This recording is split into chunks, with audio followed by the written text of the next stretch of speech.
Hello friends, तो आइए आप सभी का एक बार फिर से प्रोफेसर स्टडी सेंटर पर स्वागत करते हैं। तो फ्रेंड्स, पिछले वीडियो में हम दो ऑब्जेक्टिव कराए थे, ठीक है। तो आज तीसरा ऑब्जेक्टिव लिए हैं। देखिए कैसा ऑब्जेक्टिव है। इस बार कह रहा है, देखिए ये 37 नंबर में सवाल पूछा हुआ है। 37 नंबर में कह रहा है कि यदि द्विघात समीकरण 2z² प्लस z माइनस 6 बराबर 0 के मूल अल्फा एवं बीटा हो तो alpha square plus beta square का मान होगा। यानी alpha square plus beta square का मान पूछ रहा है, ठीक है। तो देखिए कैसे इसको सॉल्व करना है। ये भी सवाल जो है बहुत इजी है।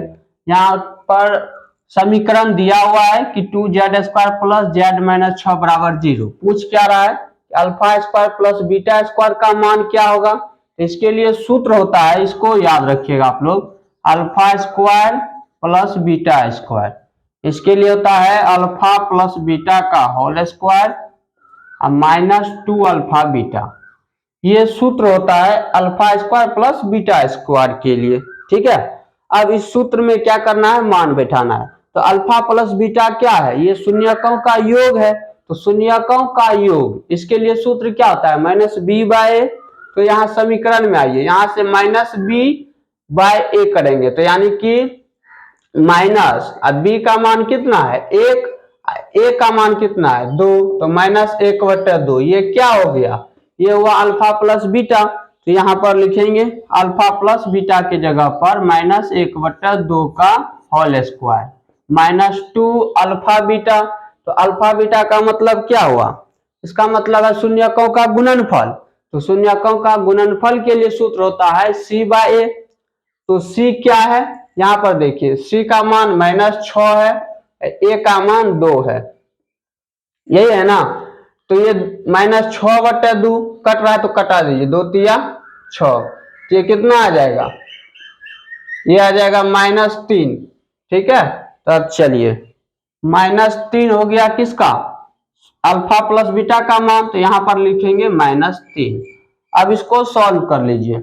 -1/2 का स्क्वायर क्या हो जाएगा 1/4, और इधर माइनस गुना माइनस प्लस, 3 दूनी 6। 1/4 जोड़ 6 करना है तो भिन्न का जोड़ कीजिए। ये क्या आ जाएगा, देखिए 4 1 का लॉस, 4 इधर हो गया कितना 4 का 4 एक बार में, तो 1 जोड़ 6 चौका 24, यानी ये आ गया आपका 25/4। कितना आया 25/4। देखिए ऑप्शन में है कि नहीं 25/4, ऑप्शन सी इसका सही है, ऑप्शन सी।